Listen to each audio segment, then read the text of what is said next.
Lepo pozdravljeni. V nedeljo so v občini Mislinja potekale nadomestne županske volitve. Do volitev se je udeležilo skorajda 55% volilnih upravičencev. Za županski stolček so se potegovali trije kandidati, in sicer Živko Jeseničnik, Viktor Robnik in Bojan Borovnik. No, zmagal je slednji, torej Bojan Borovnik iz Socialnih demokratov, ki je prejel slabih 54% glasov, kar je dejansko ravno dovolj, da drugi krog ni potreben. No, v ponedeljek, ko je gospod Borovnik, torej novo izvoljeni župan, prestopil prag občine, pa je bila tam tudi naša ekipa. Torej, če se lahko malo pošalim, seveda najprej iskrene čestitke, bo danes v občini Mislinja vse drugače? Najprej hvala za čestitke, nič ne bo vse drugače, ampak tako sem obljubil tudi že vsem občankam in občanom, bom delal po tej začrtani poti. Najprej seveda za te čistilne naprave, da dobimo te projekte, da tu gremo za to nalogo, ki nas, moram reči, ena najtežjih nalog v tem mandatu, da to rešimo. Morda torej gledalce, tudi mene zanima, kako ste torej včeraj praznovali, lahko bi dejala, da delujete malo utrujeno? Rezultate smo čakali na Luski koči Dolič, bilo je v napetem ozračju, ampak ko sem izvedel rezultate, je bila še to ena dodatna spodbuda oziroma dodatno breme, ko vem, se zavedam, kaj so mi volivci naložili, in jaz jim obljubljam, da bom delal pošteno, korektno in naredil vse za dobrobit občine Mislinja. Ste bili presenečeni, da ni bilo drugega kroga? Ja, sem bil presenečen, jaz sem pričakoval, da bo drugi krog. Zanima me, kako menite, da se vam bo življenje spremenilo, torej za to novo izvolitvijo? Ja, seveda se bo spremenilo. Prvo kot prvo se moram dogovoriti v Gorenju, zapustiti. Jaz sem že tudi obljubljal, da na dveh stolčkih ne morem sedeti, ampak bom sedel na enem in bom delal tam korektno in pošteno. Pa v Gorenju so torej že seznanjeni z vašo namero? Najverjetneje, da so seznanjeni. Jaz se s svojim direktorjem danes nisem govoril, ga bom poklical, verjetno pa seznanjen. Torej, prva stvar, ki jo boste danes, ko boste vstopili v občino, torej včeraj ste bil še kandidat, danes stopate v občino torej kot župan. Kaj bo torej tista prva stvar, ki jo boste storili? Ne vem, prvo bom poklical sodelavce na en kratek klepet oziroma razgovor in povedal, kaj želim, kaj pričakujem od njih, korektno sodelovanje iz moje strani in tudi iz njihove strani pričakujem, da bomo dobro sodelovali. Dobar dan. Zdravo. Dobar dan.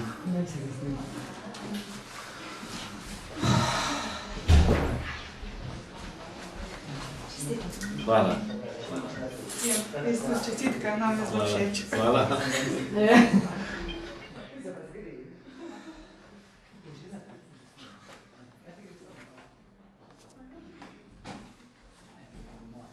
No, tako prešerno in zmagovalno se je torej v ponedeljek novo izvoljeni župan odpravil na občino, dejansko pa bo funkcijo pričel upravljati najkasneje 14 dni po izvolitvi.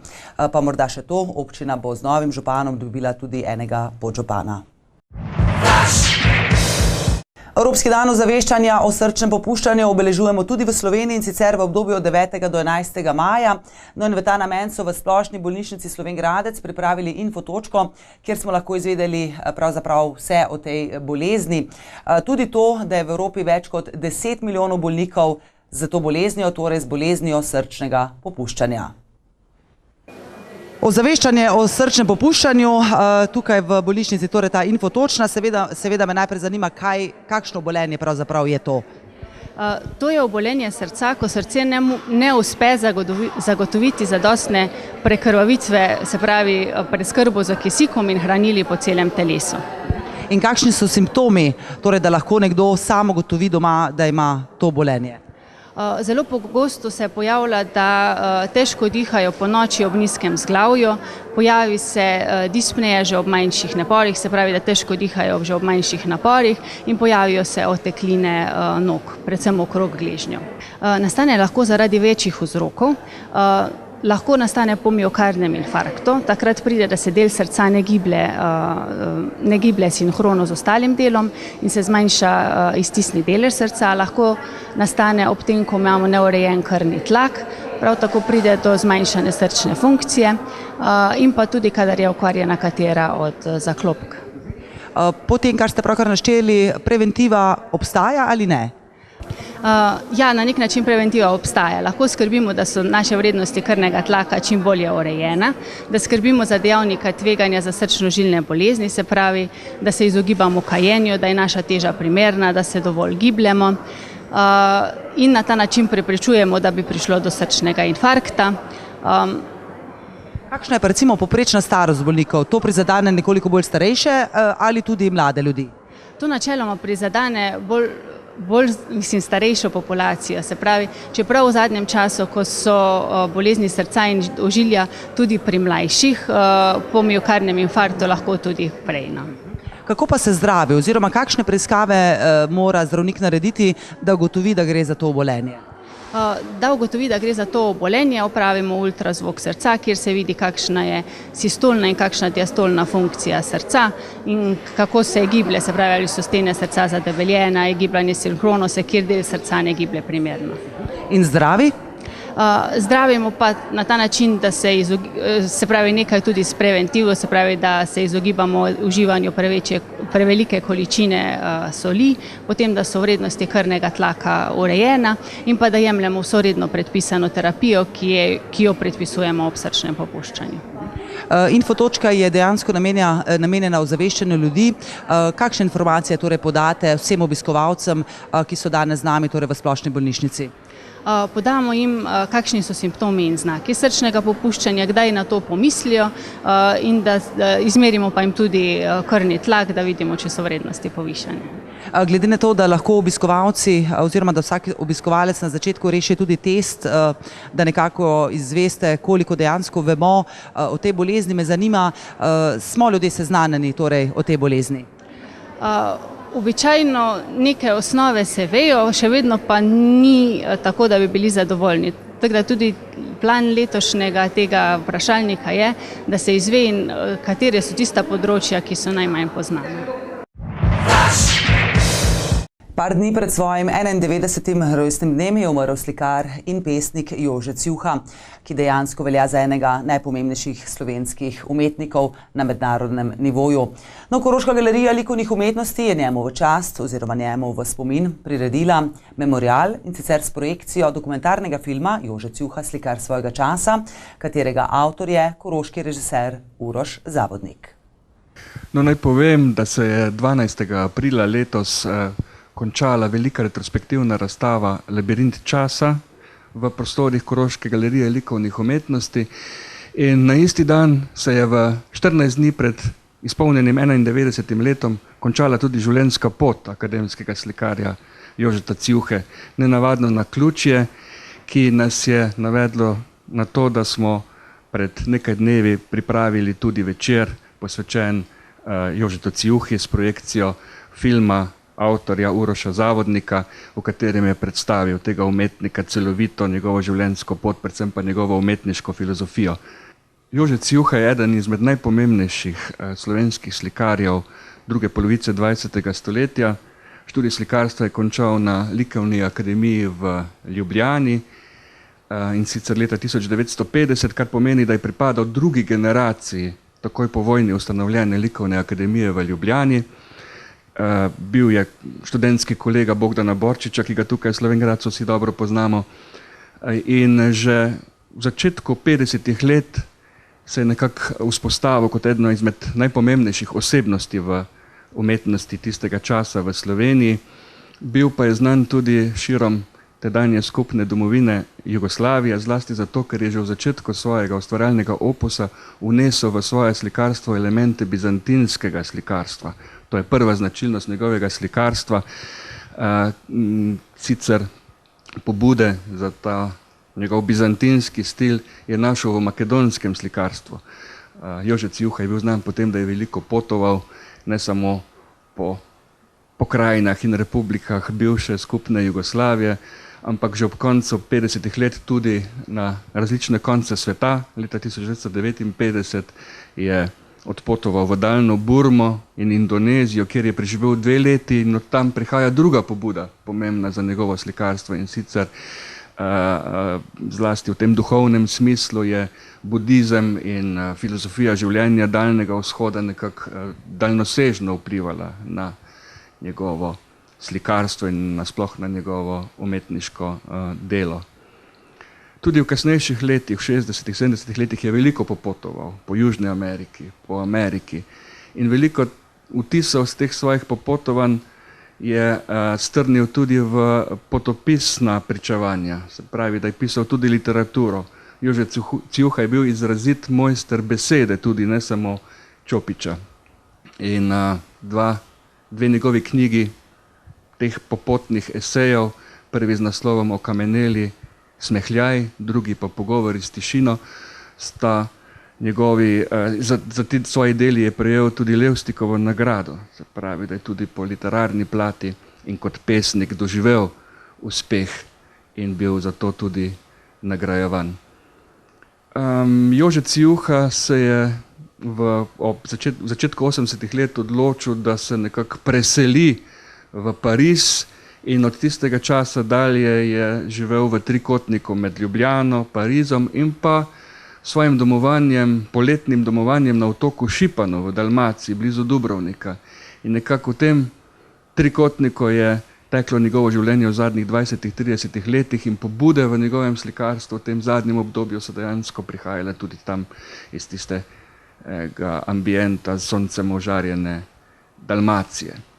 Zlasti gre za ciklus akvarelov, ki nastajajo na lastno poezijo, pa tudi na verze drugih pesnikov in ta sklenjeni ciklus njegovih akvarelov je nekako bil vključen tudi v veliko retrospektivno razstavo, ki so jo pripravili pred 2 letoma v muzeju in galerijah mesta Ljubljane. Na ogled je bila v galeriji Jakopič v Ljubljani in naslov Labirint časa je nekako zaokrožil ta neizmeren Ciuhov opus, ki je v slikarstvu, v grafiki, v akvarelu, kot sem že povedal, in pa tudi v monumentalnih slikarskih izvedbah, v mozaiku, v stenskih slikarijah. Mimogrede, Jože Ciuha je podiplomski študij pri profesorju Slavku Pengovu končal prav iz monumentalnega stenskega slikarstva in nekako je ta monumentalnost v njegovi umetnosti, čeprav je vselej figuralna, nekako tudi bistvo njegove umetnosti. Figuro vedno postavi na nekak monumentalni način in še posebej je prišla do izraza v njegovem zadnjem ciklusu, v njegovih velikih slikah akril na platno, kjer je v prepletu, figuralnem prepletu ekspresivnih vtisov nekako izrazil svojo pravzaprav traumatično doživljanje teh zadnjih let v prejšnjega stoletja ob razpadu bivše skupne države v tej nesrečni balkanski vojni, ki jo je on seveda, ki je bil svetovljan in kozmopolit in nekako tudi jugoslovanski v tem smislu doživljal na en prav posebno tragičen način.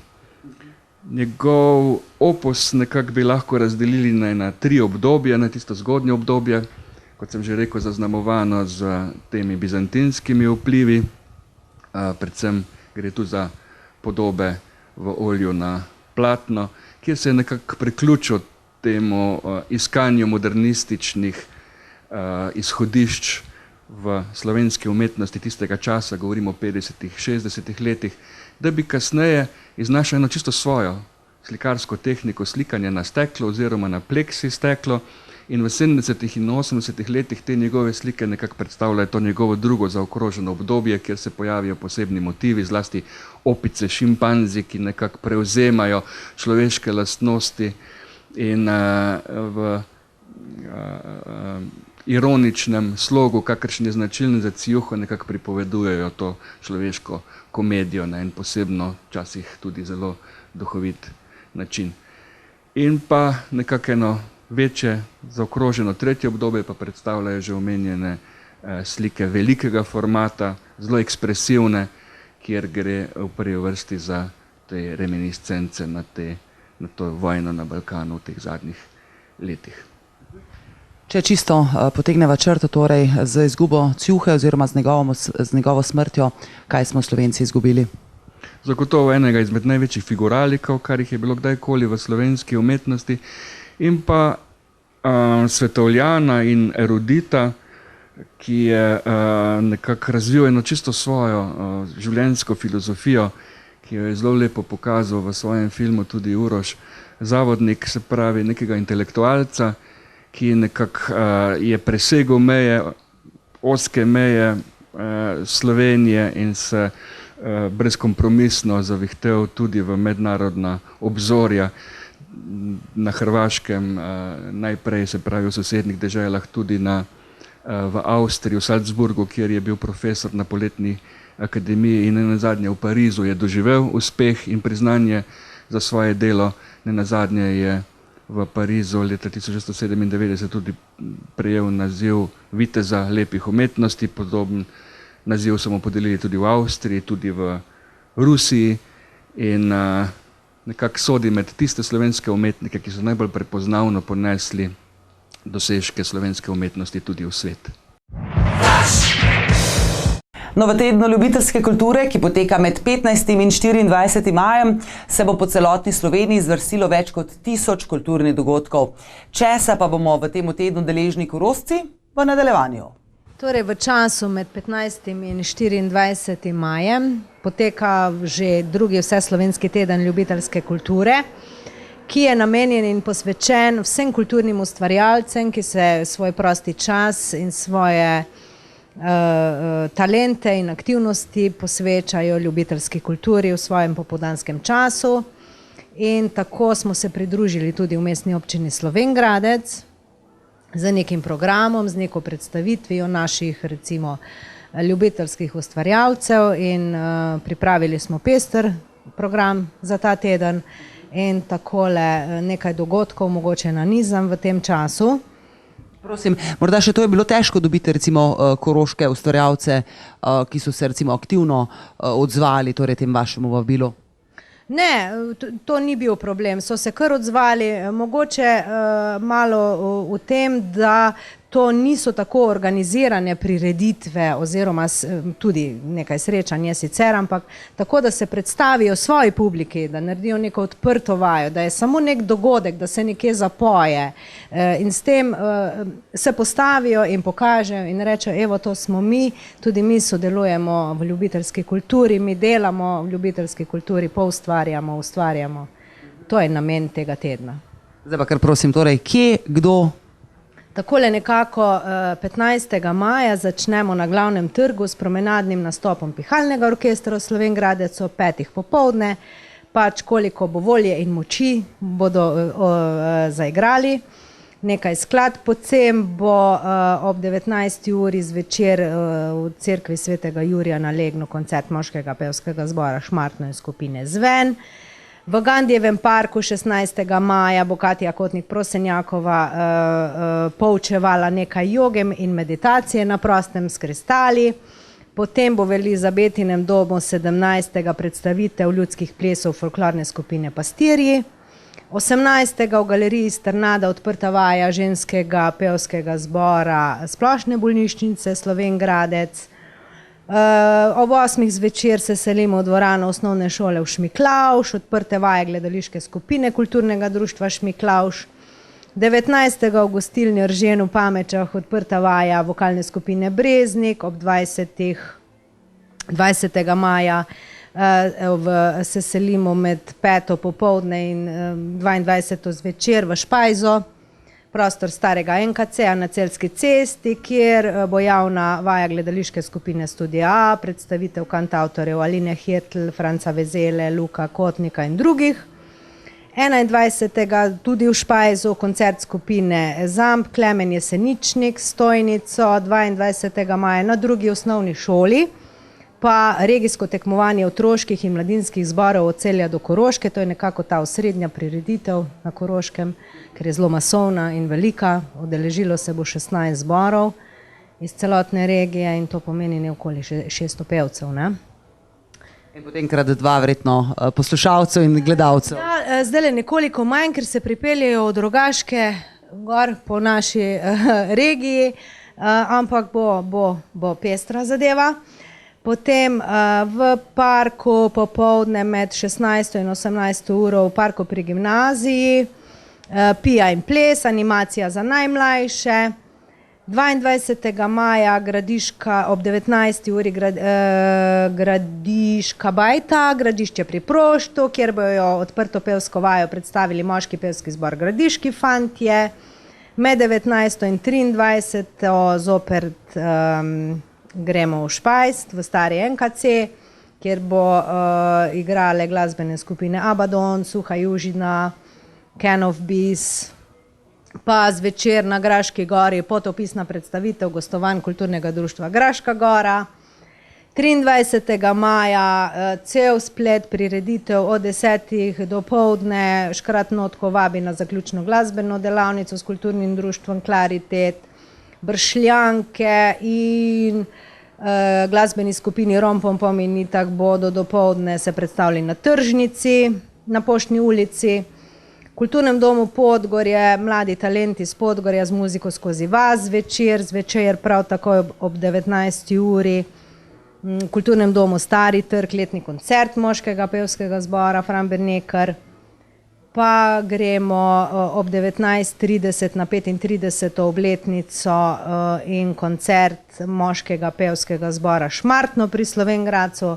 Zvečer v mestni kavarni vsi vabljeni na pomladni valček v zelenem. Potem ob 21. uri lahko gremo pogledat v Razbor, kjer bojo predstavili prikaz starih ljudskih običajev jajčarijo na kmetiji Rone. Med popoldan od 15. do nekje tam 2. ure zjutraj seveda bomo imeli tudi uradno otvoritev prostora in predstavitev društva Mlad in nekaj koncerta v Špajzu, v starem NKC-ju. Potem 26. maja, nekaj smo še potegnili zaradi uskladitve časovne čez ta datum tedna ljubiteljske kulture, bo odprta vaja moškega pevskega zbora Fran Bernekar, Stari trg v čokoladnici Ars in 31. maja na gradu Svetega Pankracija, letni koncert mešanega pevskega zbora Dar, kulturnega društva Razbor. Bog ne daj, da rečem, da morate vse ponoviti, ne? Koliko je sodelujočih, če narediva neko črto, tudi recimo starost me zanima, kolikor sem recimo sama razumela, torej sodelujejo od izredno mladih otrok pa vse tja do torej neke starejše generacije, torej najprej seveda število. Sej, če po pravici povem, jih še nisem uspela vseh prečteti, ampak to je kar številka, ne vem, 500 ljudi najmanj sodeluje pri tem. Potem pa, če potegnemo še 580 otrok nastopajočih in mladinskih zborov, kot smo rekli prej, je to že čez 1000 udeležencev, tako da kar pestro dogajanje bo, no. Vseslovenski projekt Evropska vas je po številu sodelujočih zagotovo eden največjih projektov v Sloveniji. Poteka namreč kar v 9 regijah in v vsaki regiji sodeluje po 20 šol. No, ta projekt Evropska vas je potekal seveda tudi v Slovenj Gradcu in sicer v sklopu praznovanja Dneva Evrope. V Slovenj Gradcu pa je sodelovalo kar 30 vzgojno-izobraževalnih zavodov s Koroške. Sledijo utrinki. Drage šolarke, dragi šolarji, mentorice, mentorji, dragi obiskovalci. Lepo pozdravljeni in dobrodošli na Evropski vasi v Slovenj Gradcu.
državo Latvija. To je zastava Latvija. Bratec hrast, sestrica lipa. Latvijsko ljudsko izročilo pogosto omenja hrastova in lipova drevesa. Starodavni vojščaki so si iz čvrstega hrastovega lesa izdelovali ščite, zdaj pa si hrastovo listje možje na krešni večer v obliki venca dajo na glavo. Hrast simbolizira moč in zaupanje. Kmetje so jih ponavadi nasadili po neobdelanem svetu, saj so veljali za privlačno drevo, ki naj bi pričaralo domače ozračje. Zdaj so visoka hrastova drevesa značilnost latvijske pokrajine.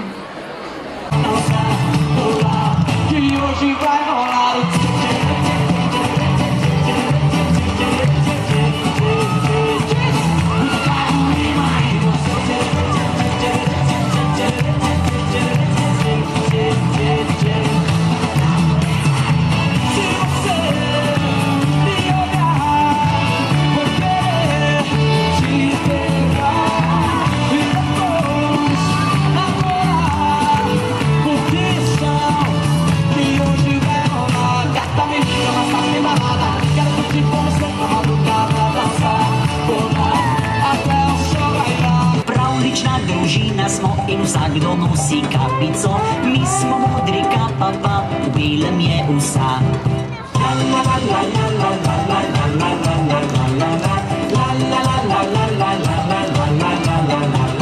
Vsak od nas je smešen lik, mi ne skrivamo razlik, a ne spremo se nikdar, ko gre za isto stvar. Zdaj pa oganite vi, to smo mi. Mi snci radi plišemo, in skupaj se zabavamo. Če gargami nas ulovi, ga smrknemo zdaj vsi. Mi snci radi plišemo, in skupaj se zabavamo. Če gargami nas ulovi, ga smrknemo zdaj vsi.